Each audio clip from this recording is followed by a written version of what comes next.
DJ.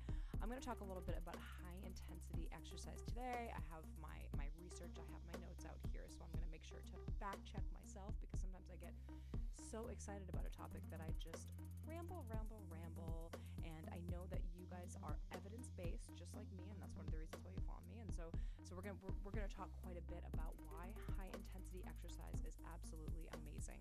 In fact, we're going to go through a couple of example exercise as to how you can use your breath as an intensity source to increase the intensity of your exercise without adding the impact. And this is one of the reasons I'm so incredibly passionate about using breath interval training to add intensity to exercise.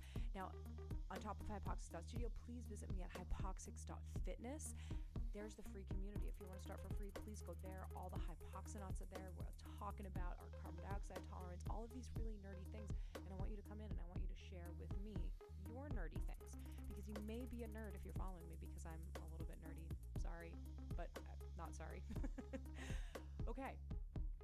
Now, please like, subscribe, and share this video. It really helps me to be able to make more of these videos more frequently, and I know you guys are enjoying them. I'm really enjoying making them, so that helps me a lot, helps this channel. So thank you so much for that in advance. High intensity exercise, why is it amazing? Wow, there's a plethora of reasons as to why high intensity exercise is amazing, and I'm going to go through a list of many of the reasons why I integrate high intensity training with most of my clients. Strategically plan, making sure that we get the right recovery in between, and we're performing the appropriate acute doses of high intensity exercise, because remember, high intensity exercise is a stress on the body. It's a eustress, that's eustress, that means good stress, versus distress. It's a good stress on the body when you dose it appropriately. If you don't dose it appropriately, it is not a good stress. It's a distress. The body cannot recover, and you will work to a place of injury, of overtraining, all the things that happen when you overdo any stressor. Then it becomes a chronic stressor, and then you just have chronic bad things, science term, happening in the body, like chronic inflammation and all the things. Regarding inflammation, acute inflammation is great. There's a molecule called IL-10. It upregulates, it increases in your body. It's an inflammatory molecule.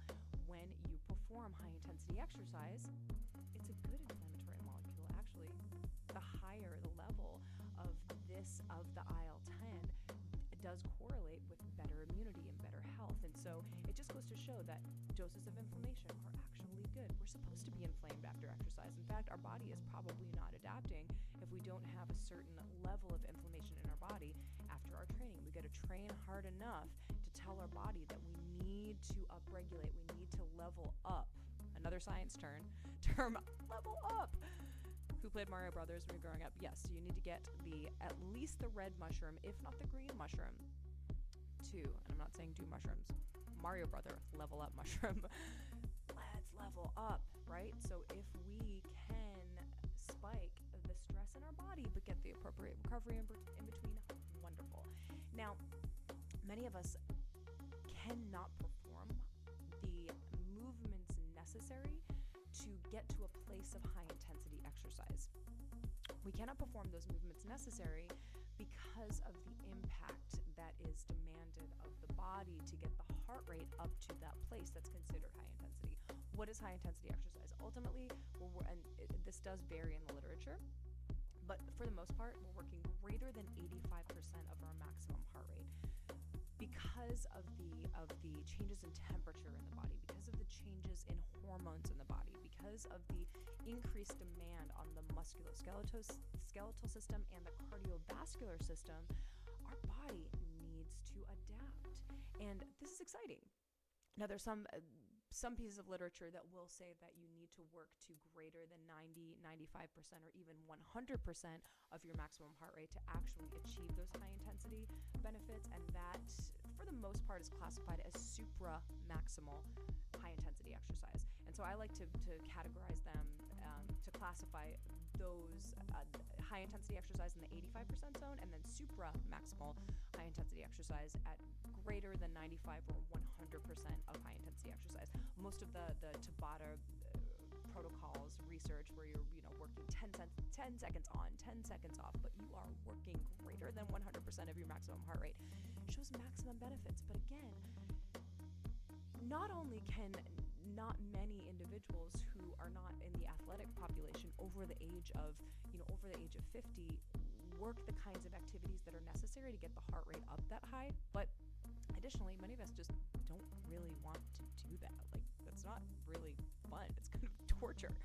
And so I've become very passionate about using breath training protocols to increase the intensity of the exercise and even shift the type of metabolism that's happening in the body by challenging the breathing. So, for example, by performing an extended exhalation, it's called hypoventilation during exercise. It's actually has been used quite a bit in the swimming population for enhancing adaptations in the body without adding that extra stress on the body. And it shifts the metabolism from aerobic to anaerobic. I know, I don't want to get too sciencey because I just want to basically show you why high intensity exercise is great and how I can give you an alternative version of performing high intensity exercise. But ultimately, we're working from a place of in the low intensity. When we're doing low intensity aerobic work, we're mostly burning oxygen, utilizing oxygen and fat and water as our fuel. When we shift over to the anaerobic metabolism, where we're working super high intensity, we're burning more sugars, more carbohydrates as fuel. Just a side note, it does not mean that you're burning less fat over the course of the day if you perform high intensity exercise. It's more about the energy expenditure, and there is some research to show that you burn more fat outside the windows of your workout when you're burning more carbohydrates within your workout. So in general, it all balances out in terms of fat loss, and we'll touch a little on fat loss as well in this high intensity talk. But ultimately, it's interesting that we can use our breathing to shift the metabolism that we're working during exercise. So you could be performing a more moderate intensity movement, but shift it to be perceived as a higher intensity movement because of the shift from aerobic to anaerobic metabolism by simply shifting your breathing.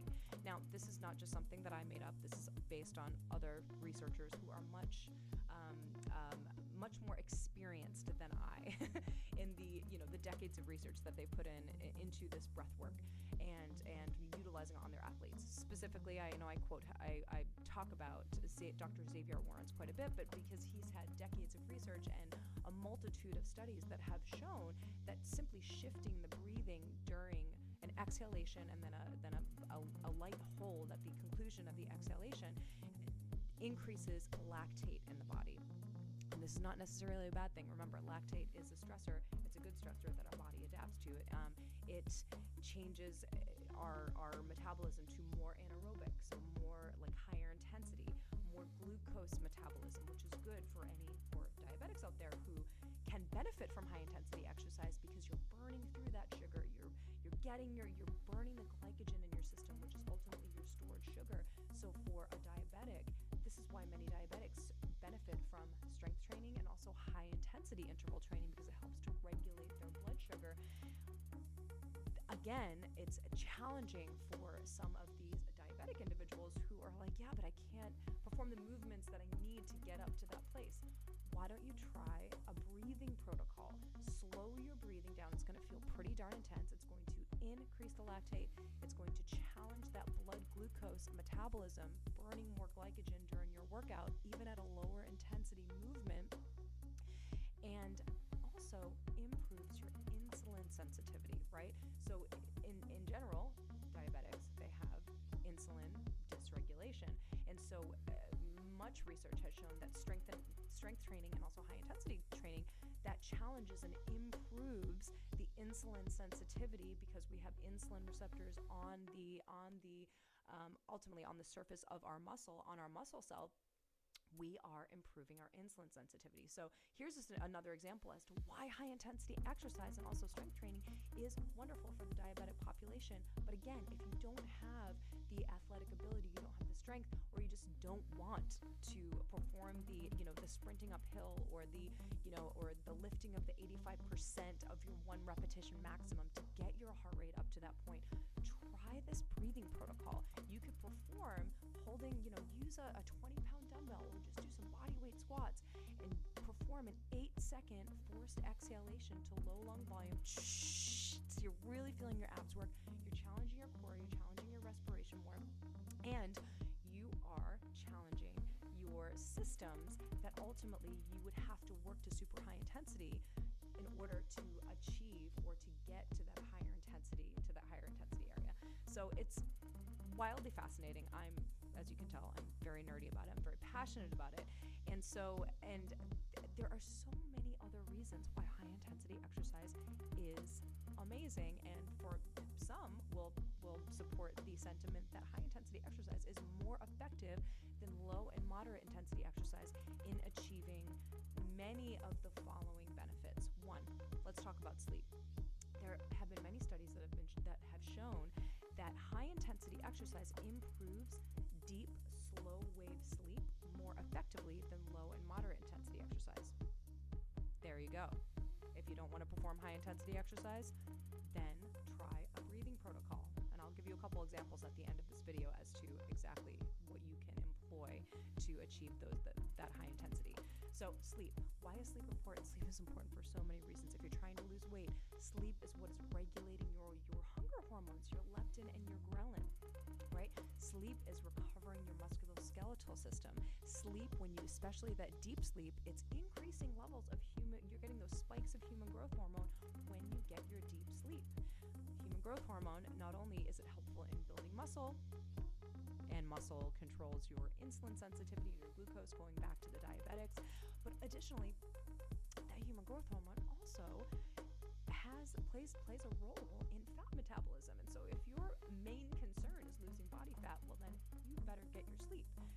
And if you get your deep sleep, it's really more about quality than quantity. Now, we should be getting 7 to 9 hours. I'm not saying only get 4 hours and try high intensity to get deep sleep. That's not going to work. Don't quote me on that. But the quality is so important. So if you can perform high intensity exercise 2 or 3 times a week, I'm not saying do high intensity exercise every day, there's a chance that you may get deeper sleep, higher quality sleep, and get the human growth hormone, get the slow wave deep sleep, get that recovery that your body needs from not only exercise, but also emotions, the stress, just the psychological stress you have to deal with every day.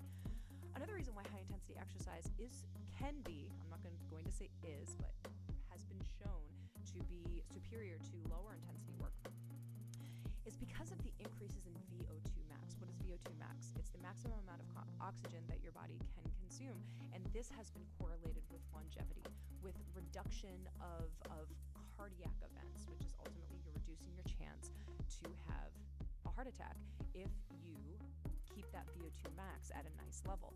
Now, if the high intensity exercise is more effective than low intensity exercise at improving VO2 max, one can argue that you're improving your longevity and reducing your risk for heart attack more effectively if you perform high intensity exercise at the right doses. So again, if you're a person who doesn't like high intensity exercise, try the breath work intensity protocol to increase the intensity of the exercise. Another reason high intensity exercise has been shown to be superior to low and moderate intensity exercise is because of the effect on hunger. Now, many of us overeat. If you live in a civilization where food is aplenty, then generally our palates are like, yay, I'm going to eat more food because it's fun. Sometimes we're not even hungry and we just eat because it's a social event, and that's wonderful because socialization and just having a community is incredibly important. So I'm not poo-pooing that for sure. That being said, many of us do overeat, and because caloric restriction has been linked to longevity as well, because of the inflammation in the body, or the over fatness of the body from overeating and the negative consequences of that, many of us are working on that, and we have to work really hard on it because it takes a lot of discipline. Food is amazing, community is amazing, and so if we can employ something that helps to regulate and suppress that hunger at least the majority of the time, I'm not saying, go anorexic, please, eat your food and eat to a healthy amount. Get your protein, get your carb, get your minerals, get your vitamins, but overeating also is linked to mortality. So let's think about ways that we can reduce the overeating and the unnecessary eating. So if high intensity exercise can increase peptide double Y. This is something that has been shown to suppress appetite and does spike with high intensity exercise. Additionally, spikes in lactate and phenylalanine have also been shown to reduce hunger. And some studies, and this is a little controversial, there's some on one side of the fence, some on the other side of the fence, that ghrelin, which is our main hormone that signals hunger, can be suppressed with high intensity exercise. Additionally, glucagon-like peptide GLP-1 has also been shown to be shifted as a result of high intensity exercise. And the GLP-1 is really popular in the literature right now because of medications that are shifting the GLP-1 in the system. I won't get too much into that right now. Why else is high intensity exercise potentially superior? Let's see. Let me check my notes here. Oh, inflammation.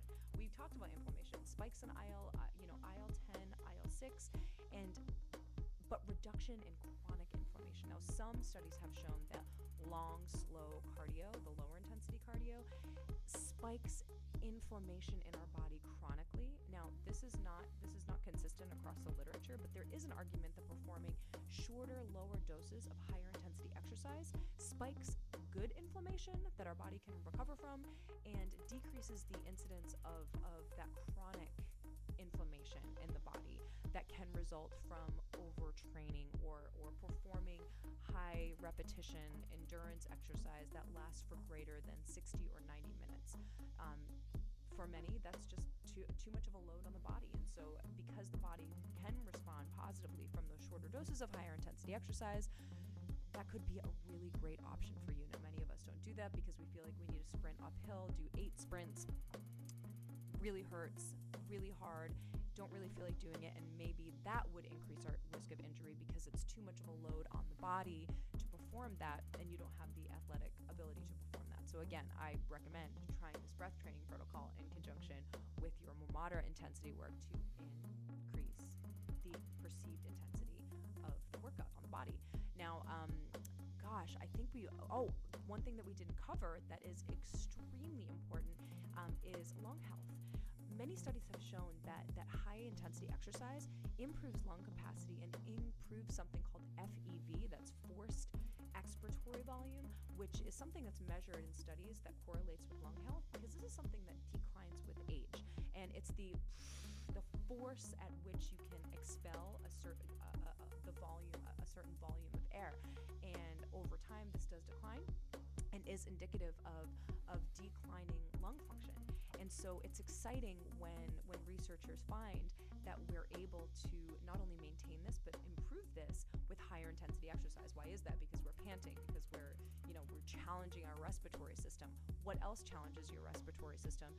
Challenging your breath work in conjunction with exercise. You're going to find yourself panting, you're going to see those heart rate spikes, you're going to see, interesting little side note on the science behind breath training, you're going to see the heart rate either lower or plateau on the exhale, and then with the inhalation, especially if you challenge that slow breathing with exercise, you're going to see that spike of the heart rate when you take that inhale, because that's generally how our heart works in conjunction with the breathing. So when we take that inhale, we get that heart rate spike. So that's really exciting. And so ultimately, there are your breath training protocols. There are so many other reasons why high intensity exercise has been shown to be superior to low and moderate intensity exercise. We won't get into all of those right now. I've written many blogs on it, but now let me show you an example of something that you can perform. I'm going to stay close to my microphone so you can hear me, but I'm going to give you an example of my 8-second exhalation. That's my breathography technique, where you exhale through the mouth, so you increase the activity of the abdominals as you exhale while you're doing something like a body weight squat. So simply you can extend your arms out to the front, take an inhale, 1, 2, and you're going to just hold that squat. Blow.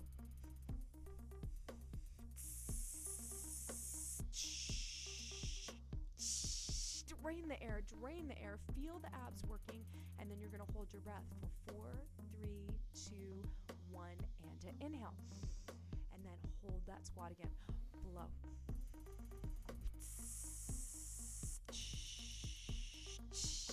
Keep exhaling until there's no breath left, and then hold for 4, 3, 2, and a 1. Now, you may also want to wear a pulse oximeter in this one because you will see the blood oxygen lowering lightly. Now, I'm not talking 60% blood oxygen. I'm not talking about maladaptations, bad hypoxia. I'm talking about beneficial hypoxia, like the kind of hypoxia that you see when you altitude train. Why do athletes go to the mountains to train? Because we get massive benefits from training this, and it also is perceived as high intensity by the body. So several reasons why the body perceives this slow breathing in conjunction with exercise as a stressor and a eustress, eustress, if it is dosed appropriately. One, because we're dysregulating our carbon dioxide levels in our body when we shift the breath training in conjunction with this exercise. For the most part, we're becoming hypercapnic, meaning our carbon dioxide levels are going up when we slow our breathing down in conjunction with the exercise. There are moments where we actually become hypocapnic in the exhalation because we're expelling that carbon dioxide, but that's like the Wim Hof method. Our body will respond positively through any dysregulation of any system of the body as long as it's dosed appropriately. So as you move through hypocapnia and hypercapnia, as you're performing the breath training, the body is like, ooh, I'm stressed. Interesting. I need to adapt in certain ways to be able to withstand that stressor next time better. And hence the improvements in the body. So carbon dioxide dysregulation is one of the reasons. Another reason is, again, that spike in lactate in the body that generally we get that lactate spike when we perform high intensity exercise.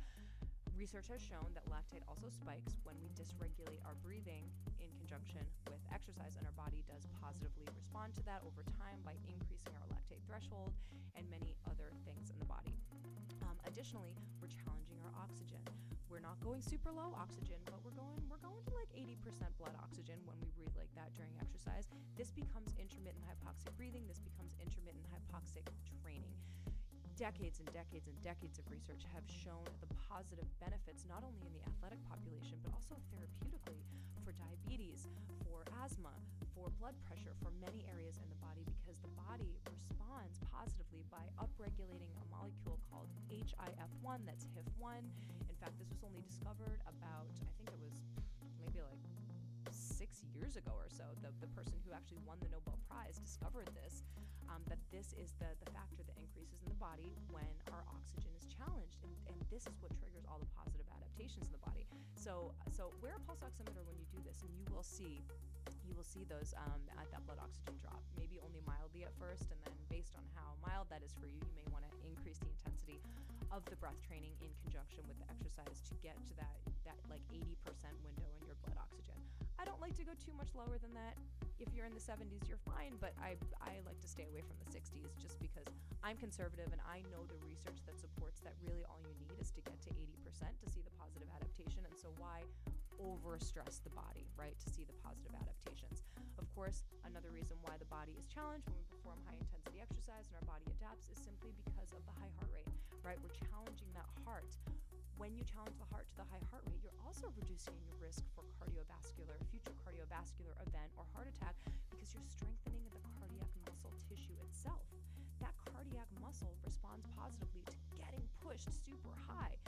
When we get 90, 100% of our maximum heart rate, that heart responds and that muscle becomes stronger, just like our biceps or our triceps or our calves when we strength train them. So strength train your heart and get it up there to that high intensity, and the breath training will help you get up there to your high intensity. This is just the beginning. Please join me at HYPOXiX.studio and take class with me. I will guide you through the breathing within every single protocol. We have mobility sessions, strength training sessions, total body. I also have recovery, nasal breathing routines in there. We do hypercapnic training. We do some hypocapnic training. We dysregulate the breath in conjunction with exercise in order to achieve those positive adaptations. So excited to have shared this knowledge with you. Please, again, like, subscribe, and share this video. It really does help me a lot, and we are trying to grow this channel. We're very excited about HYPOXiX. And additionally, there's a lot of other projects going on. So join my newsletter, go to the link tree. My link is in my bio. There's a lot of projects, a lot of online forums and seminars that I'm speaking at, and I'm teaching these methods. But first and foremost, get on the newsletter, come join the free community at HYPOXiX.fitness. This is where we share, we become a community. I call all of us together the hypoxonauts, because we're cosmonauts shooting into the space of dysregulating our blood oxygen and our carbon dioxide and all of these levels in the body to achieve positive adaptation. So I'm so excited to be on this journey with you. I thank you so much for supporting me and for watching this video to the end, because as you know, that really helps. And I'll see you guys at the next video.